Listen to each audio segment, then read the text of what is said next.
با عرض سلام به شما بینندگان گرامی برنامه صحبت مهم.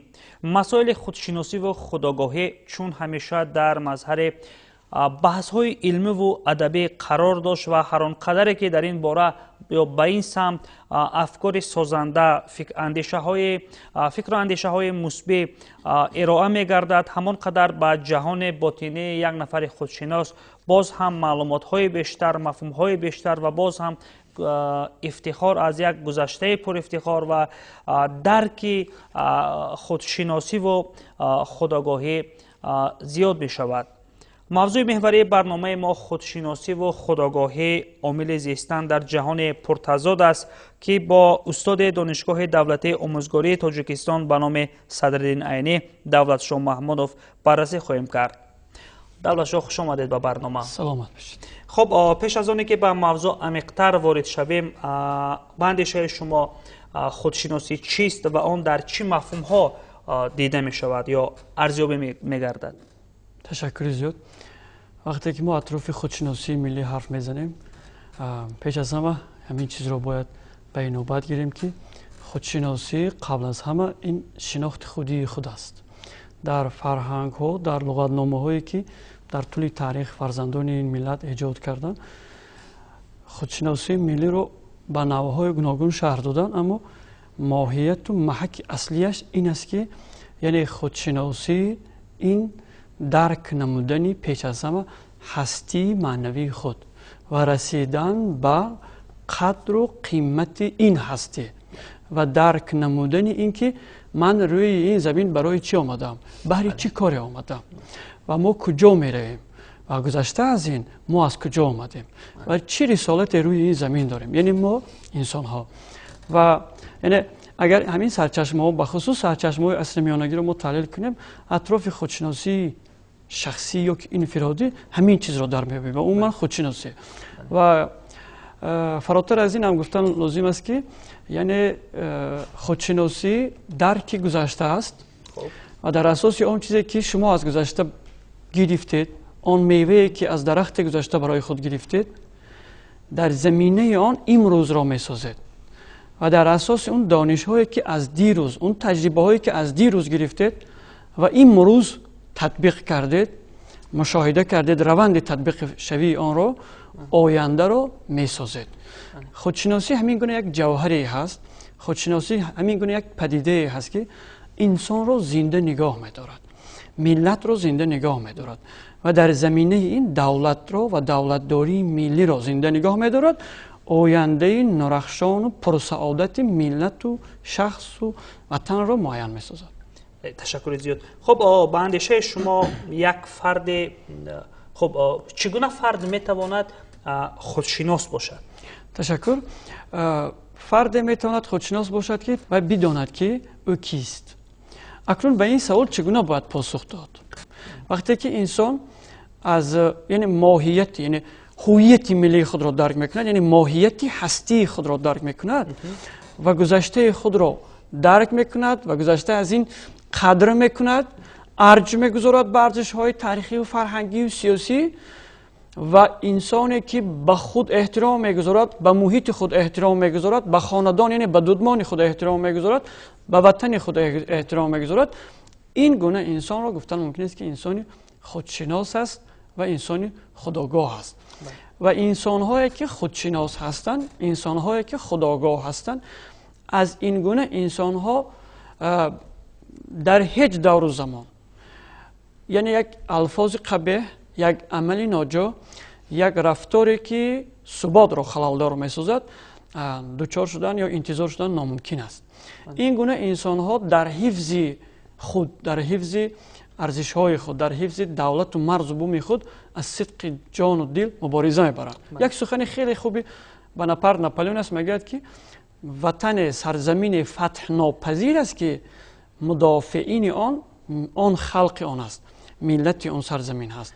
در زمان خلق این سرزمین مدافعین این محافظان و حامیان وطن میشوند که خودشناس باشند، خودآگاه باشند، این قدر و قیمت وطن را، این خاک اجدادی را بدانند. تشکر زیاد. خب دانشمندان در بسیار هم بحث های علمی ذکر میکنند که خودشناسی بدون نوع است. یکی اون خودشناسی فردی، دیگری خودشناسی ملی. خب آیا یک نفری که خودشناسی فردی ندارد میتواند که در وی خودشناسی ملی ظهور کند، یا که خودشناسی فردی و خودشناسی ملی با چه ویژگی ها به خود توان هستند، پیوست هستند؟ درست. البته خودشناسی شخصی یا انفرادی یا فردی با خودشناسی ملی روابط بسیار یا که علاقمندی بسیار نزدیک دارند. زیرا که به خودشناسی فردی من گمان میکنم که خودشناسی ملی ظهور نمیکند. خودشناسی ملی تشکل نمییابد. چرا؟ زیرا ملت، جمعیت، یعنی ترکیب ملت و جمعیت رو فردها تشکیل میکنند، انسانها تشکیل میکنند. وقتی که هر یک از این فردها یا لااقل نفرانی که بالای این خلق و ملت و قوم و قبیله ها راهبر هستند و راهبری معنوی هستند و پیران طریقت هستند و به این مانند، اگر خودشناس باشند، اگر در وجود و در سریشت و در باطنشان همین خودشناسی فردی باشد، اونا میتونن که در زمینه همین خودشناسی فردی به خودشناسی ملی رو به وجود بیارن. با کدام دلیل؟ توجه کنید که وقتی که ما بالاتر گفتیم در مسئله شخص خودشناس کی شده میتواند. وقتی که شخص خودشناس احترام میگذارد به محیط خود، ارج میگذارد و ماهیت گذشته از بغیر از اونه که ماهیت هستی خودش رو درک میکند، ماهیت هستی محیط رو درک میکند، نعمت های طبیعی رو، ماهیت هستیشون رو درک میکند، با کدام خاطر آفریده شدن اینها را درک میکند و در زمینه این وطن را قدر میکند. به هیچ وجه و نسبت ملت خیانت نمیکند. اکنون وقتی که انسانی که به این چیزها ارج میگذارد نسبت ملت خیانت نمیکند، گفتن ممکن است که این شخص دارای خودشناسی ملی است و در مجموع اگر جمعی آدمان، یعنی جامعه، خلق، ملت دارای چنین صفت هستند، در ضمیرشان چنین پدیده هویدا می شود، گفتم ممکن است که این می شود خودشناسی ملی. و خودشناسی ملی در قیاس با خودشناسی انفرادی یا که فردی به اصطلاح جغرافیای خیلی وسیع‌تر دارد.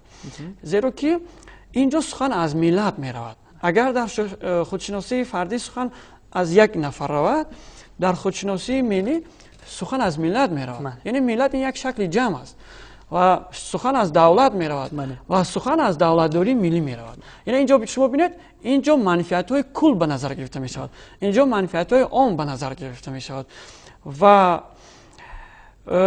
در خودشناسی ملی گفتن ممکن است که وارد می شود، یعنی این احترام گذاشتن بغیر از اونه که به دولت، به وطن، به فرهنگ، به زبان، در مجموع به مقدسات ملی، به رمزهای دولتی ارج گذاشته می شود، به فلسفه، به شعور ملی، به روان ملی، یعنی پسیکولوژی ملی ارج گذاشته می شود.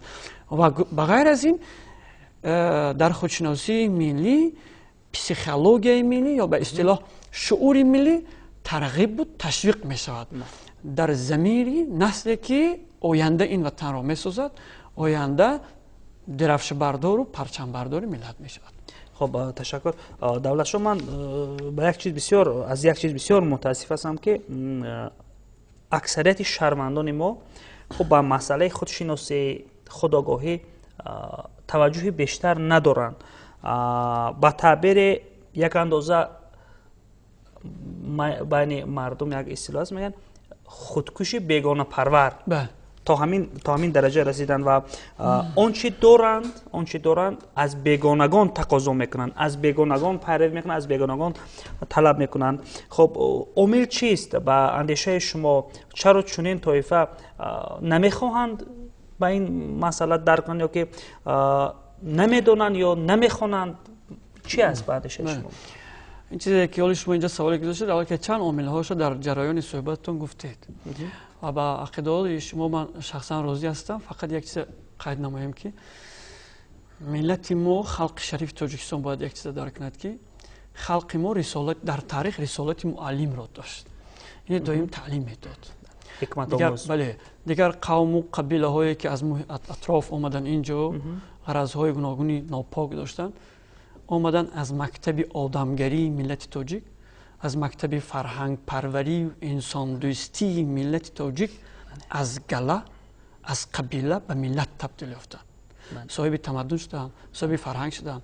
عطار بزرگوار بسیار به موارد وابسته به صحبت ما میگه از عرب افتاد مرد بر عجم. حالا عرب ها منطقه ما رو عجم میگفتن. از عرب افتاد مرد بر عجم ماند اندر شهری عجم اندر عجب. مثلا اون خلقایی که اینجا اومدن غرضهای سیاسی داشتن، دیگر نوع غرضهای ناپاک داشتن، اینجا اومدن وقتی که تمدن دیدن، وقتی که فرهنگ دیدن، انگشت حیرت گزیدن. یک مقاله اصلی میانگی ترک‌ها هست، ترک‌های صحرانورد. میگن هر کجایی که تاجیک است پس بدان که او ملاست.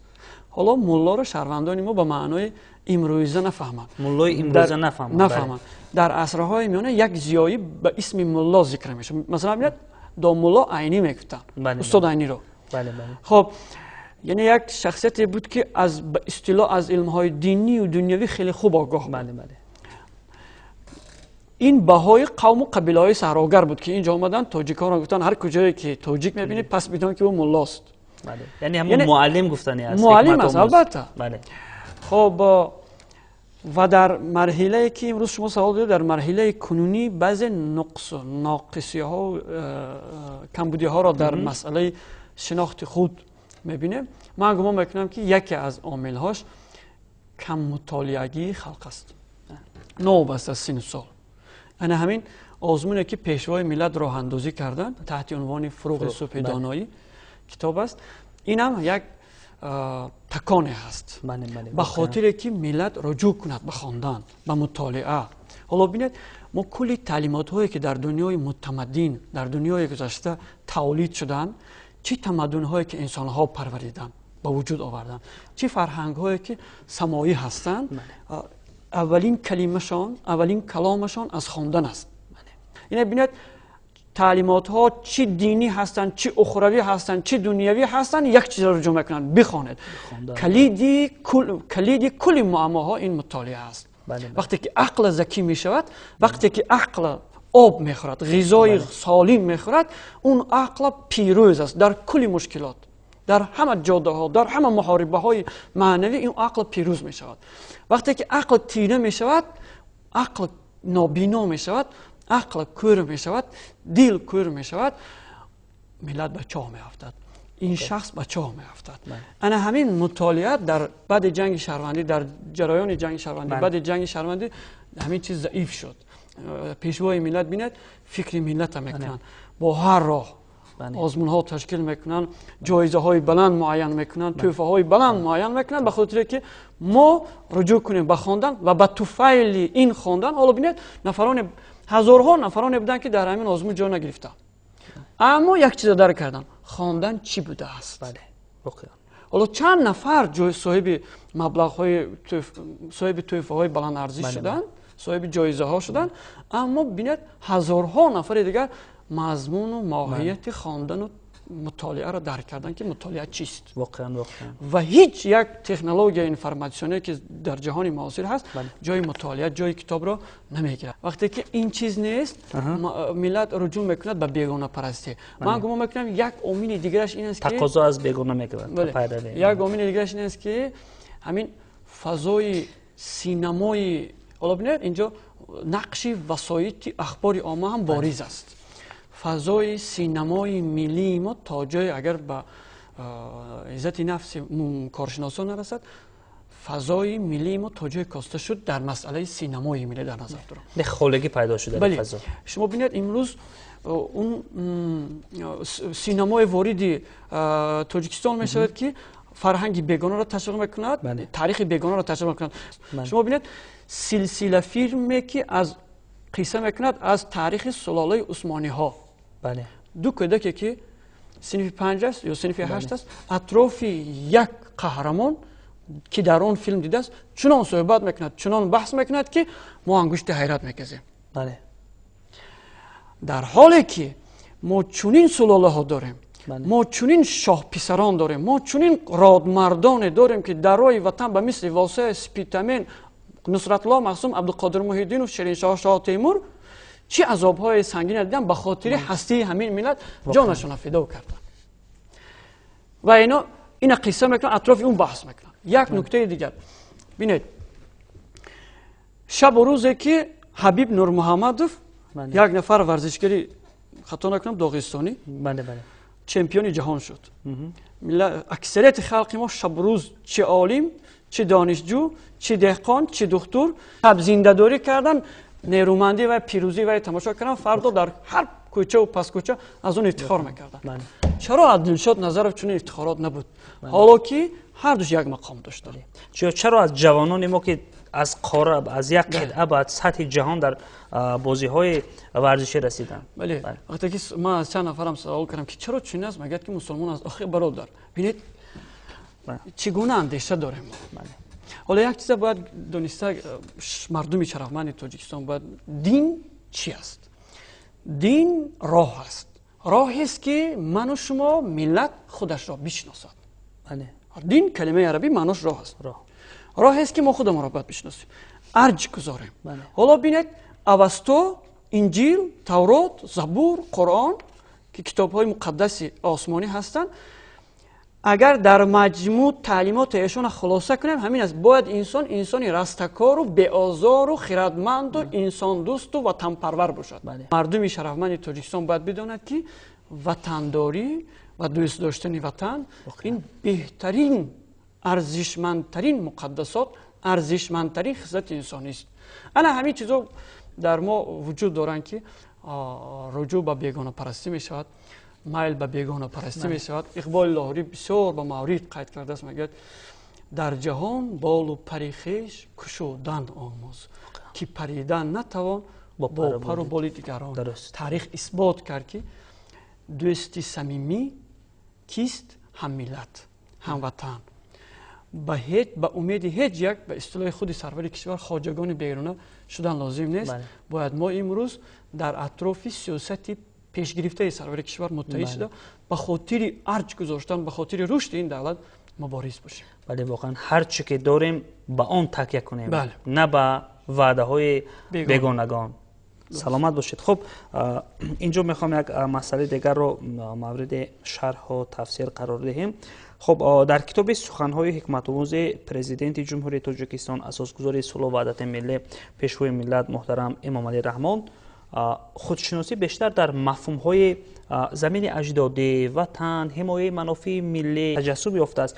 میگوید که برای یک فردی که غیر خودآگاه است یا فردی که در باطنی و خودآگاهی ظهور میکند یا ظهور کرده است، چه ارزش ها میتوانند عامل مقدس و وسیله تشکل معنوی خودشناسی در او باشند؟ در واقع من پیش از اون که با سوالتون پاسخ بدم یک نکته دیگر از ذکر کنم که پیشوای ملت در همین دوران صاحب استقلالی یکی از خدمت‌های به همتایشان همین بود که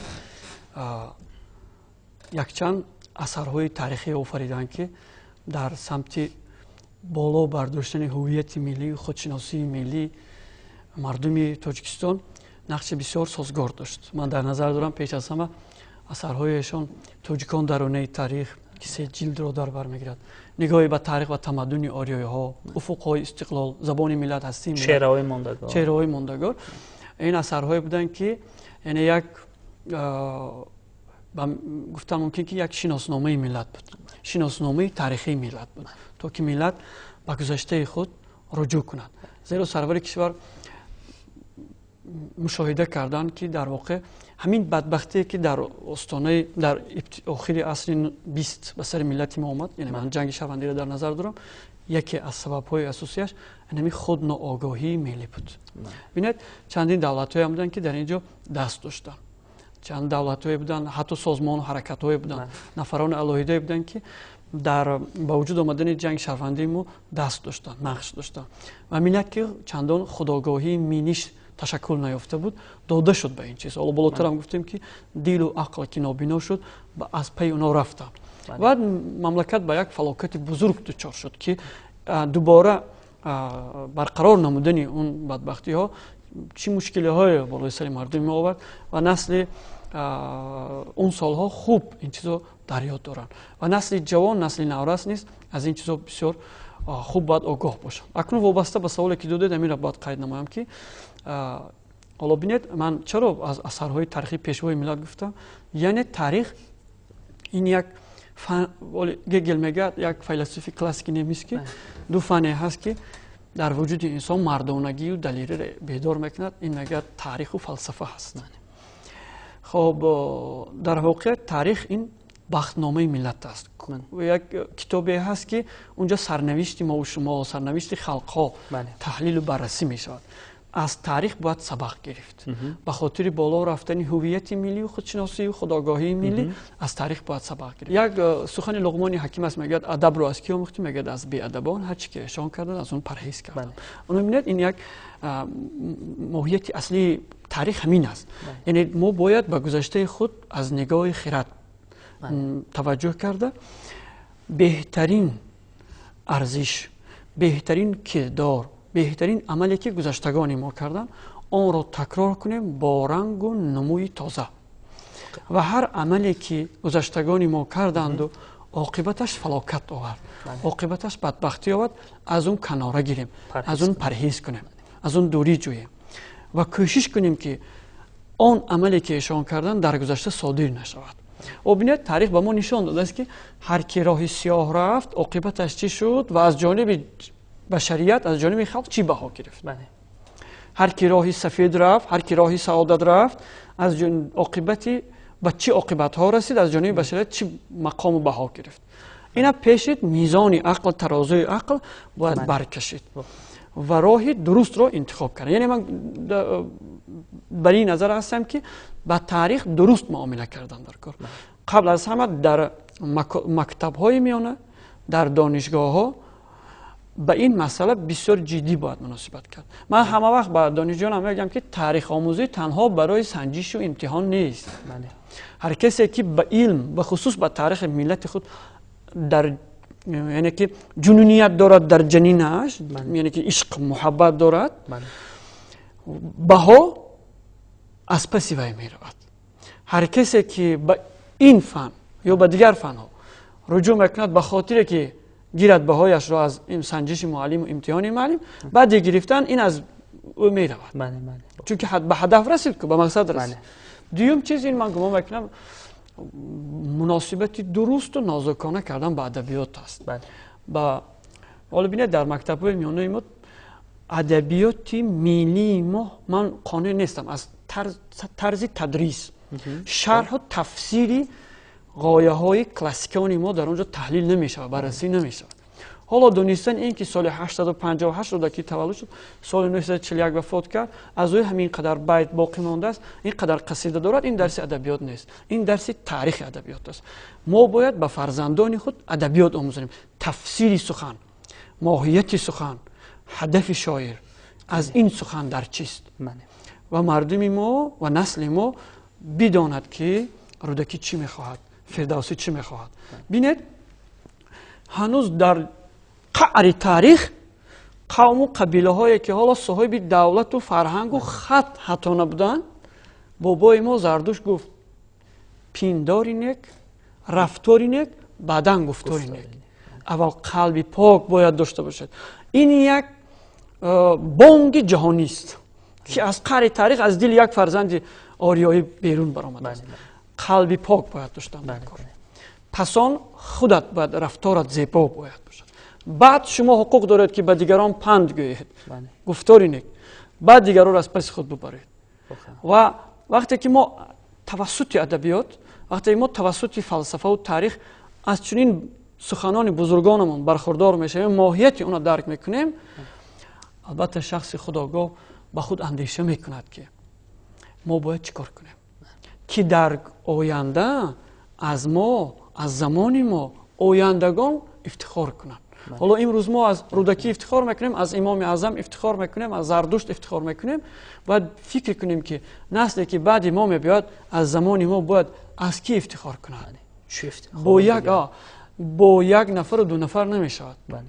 ملت باید بیدار کرد. من یک چیز دیگر در فرجام این سوالتان گفتنیم که شما بینید در دهات، حالا بینید اکثریت اهالی ما در دهات زندگی میکنند، باید انمیخ کارهای تبلیغاتی و تشویقاتی از جانب عالمان خودآگاه از جانب عالمان وطن دوست و ملت دوست در میان مردم دهات گذرانده شود. یک تجربه خوبی دولت شوروی را پیش نظر می‌بینم. ببینید می‌رفتن میان چوپان‌ها فیلم نمایش می‌دادند. میان دهقانان در پختزار هنرمند میرفت، عالم میرفت، سخن دلش را میگفت. امروز همین تاج ناقص است، همین علاقمندی، همین زنجیره شکسته است. بله، این زنجیره رو باید پرقوت کردن در کار. این بسیار اقدام خوب بود. دهقان، چوپان، کارگر یا یک زن خانه‌نشین از نزدیک باید بیند که انجینری روحی وی کیست. یعنی من عالمان و معلمان رو در نظر دارم. انجینری روحی وی کیست، چی میخواهد این. حالا بینید وقتی که چنین زنجیره ناقص است داده می شود متاسفانه به سخن یک نفر مولایی که در واقع مولا نیست و از پس الفاظ وی می رود. برای این گونه نفران همون دو مولایی که چندان بالاتر گفتیم سواد کذایی ندارد و می بخشد اولیا هست. هر چی که از وی می فهمد و منبری واقعیت برای آن شدگی است. از پس اون می رود که بینید بسیاری تعلیمات ایشان وقتی که ما ذهن میمونیم تاریخ ما کثیف ارزیابی می شود، مخصوصا تاریخ تا اسلامی ما که یک تاریخ بسیار بای بود.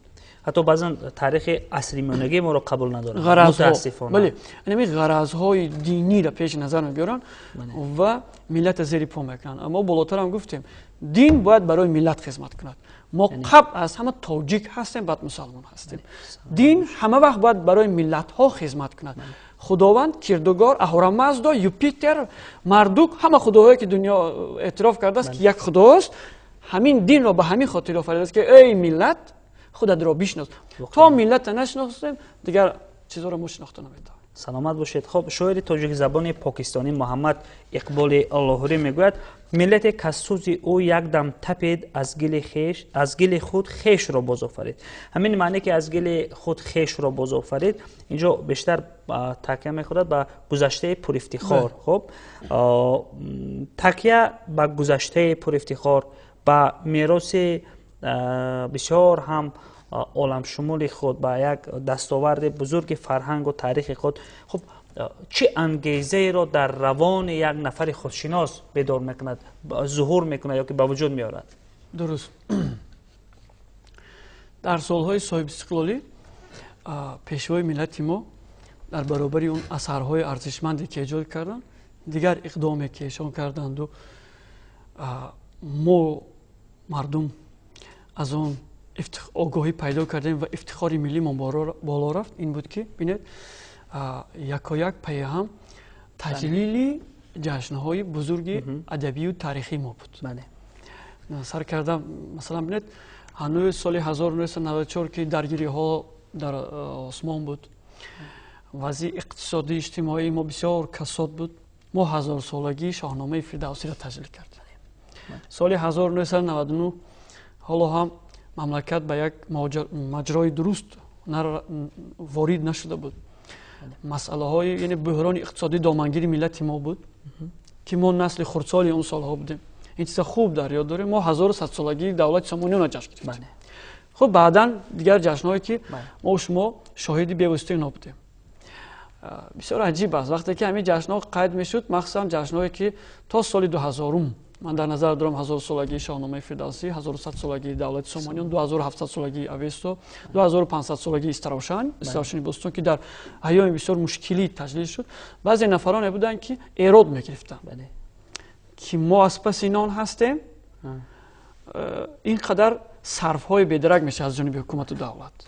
امروز ملت آگاه باید درک کند یک چیزی که اگر ما در همین ایام حساس نازک فرهنگ خودمون رو، تاریخ خودمون رو صاحب نمیشدیم، باور کنید در سالهای 92 بعضی خلق ملت‌های بودن که تاریخ ساختن، تاریخ را تحریف کردن و میخواستن با این وسیله در مقیاس جهانی نشان دهند که ایشان ریشه های پرقوت تاریخی دارند. تهدید به حتی به اوستا بود، تهدید به فرهنگ آریایی ها بود، تهدید به میراث بزرگ سامانیان بود. سرور کشور ما در همین دوران مشکل جمع کردن تاریخ خود را حفظ کردن. و سازمان های پرنفوذ جهانی از جمله سازمان ملل متحد یونسکو رو قائل کناندن که این میراثی واقعا میراث علمی و تاریخی ملت تاجیک است. بله. و سازمان ها و نهادهای بین المللی هم اعتراف کردند و بنا در سطح جهانی تسجیل شد. بله. وقتی که یک شخصیت تاجیک رو به مثال مولانا جلال‌الدین بلخی، رودکی، فردوسی در سطح جهانی تسجیل می شود، البته در ضمیر کس یک افتخار، خوشبختی، سعادتمندی، امید از آینده زیبا پیدا می شود. البته این چیز هم در ضمیر کی پیدا می شود؟ همون نفر پیدا می شود که وی خودشناس است، وی خودآگاه است. و این اقدام هم به خاطر این بود که ملت بیدار شود. ملت اگر باطناً بیدار شود وی ملتی پرسعادت می شود. یک حکایه خورده که هست با اجازه شما بفرمایید. یک فیلسوفی معارف پرور و فیلسوف فرانسوی دین دیدرو در زمان خود که ناقصی های حکومت مونارخی زمان خود را بسیار مشاهده میکرد و در نوشته‌هاش مورد انتقاد قرار داد. از منفعت های ملت و دولت و ادبیات و مکتب و معارف سخن میکرد. حکومتداران که زمام در دستشان بود اعلان کردند که هر کی دین دیدرو را دستگیر میکند برابر وزن کله دین دیدرو صاحب تحفه طلایی می شود.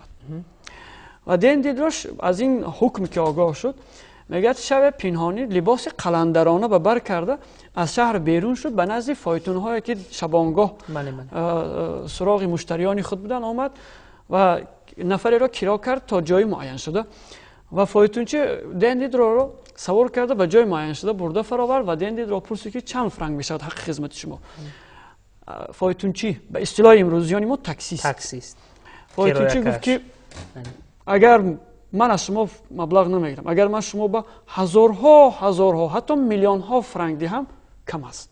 شما برای ملت من خدمتی کردید که ملت من هزار ساله ها اونا پاداشون برگردونده نمیتواند. شما دین دیدرو هستین. دین دیدرو بالای عربا گشته نشست و گریه کرد. خوشا به حال ملتی که فایتونچی و یعنی تاکسیستی و با قیمت علم، با قیمت شخص، با قیمت ملت میرسد. آینده فرانسه رشد است. امروز ما ترقیات است. بله امروز ما میبینیم. امروز فرانسه رو میبینیم. یعنی وقتی که ملت بیدار می شود، تفکر ملی بیدار می شود، این ملت همون چیزی که ناپلئون گفته است، این ملت هیچ کس تجاوز نمیکند، این ملت هیچ کس ضبط نمیکند، این ملت فنا نمییابد. تشکر زیاد، واقعا بسیار هم صحبت خوب، بسیار هم معلومات های جالب گفتید و تشکر به شما. بینندگان گرامی، در صحبت ما بودند دولت شاه محمودوف، استاد دانشگاه دولتی آموزگاری تاجیکستان، به نام صدرالدین عینی که مسائل خودشناسی و خودآگاهی در جهان پرتضاد را مورد شرح و بررسی قرار دادیم. خیر تا برنامه های بعدی سربلند و خانه آباد باشید.